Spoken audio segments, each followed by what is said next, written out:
No niin, tämmönen Kaunokainen olisi nyt tulossa huutoon meiltä. Tosiaan otin yhteen prätkään vaihossa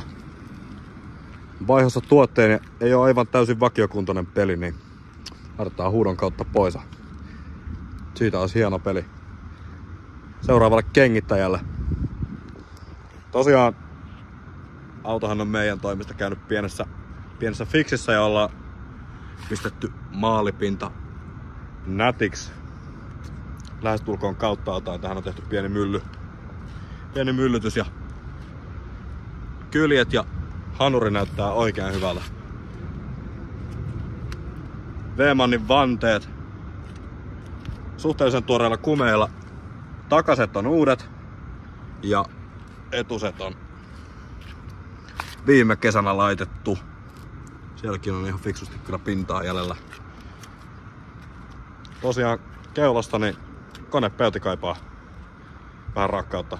Se kaipaa joko uutta maalia tai jos jostain saa uuden pelinkin, niin mikäpäs siinä. Mut muuten niin keula on siistiskondiksessa. Mitä tästä varjosta näkee. Ikäsekseen on ihan kivan näköinen peli.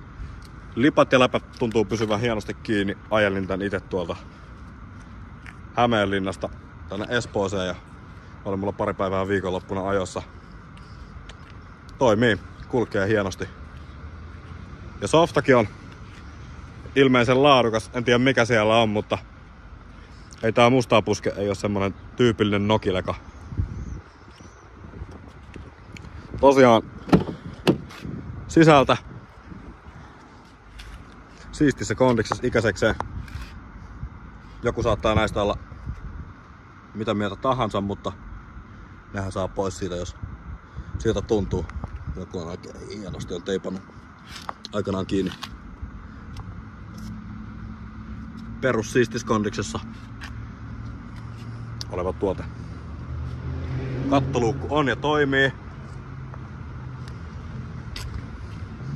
Tuossa näyttäisi oleva pientä ajanpatinaa myös. Kuskinpenkki tosiaan myös muistilla.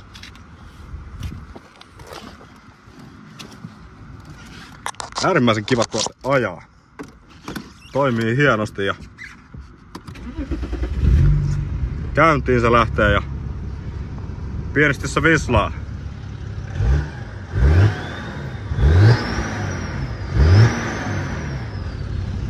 Noin. Kurkataan vielä tonne konepeljalle. Noin. Ollaan päästy tänne. Siellä se kehrää hienosti. Tännekin kun zoomaillaan, niin no, hyvältä se näyttää. Tosiaan ei oo kauankaan, kun on käytetty leimalta läpi. Eipä näistä muoveista on hirveästi läpi tänään, mutta semmonen peli. Mä laitan tähän vielä pienen esittelypätkän tulemaan ajosta.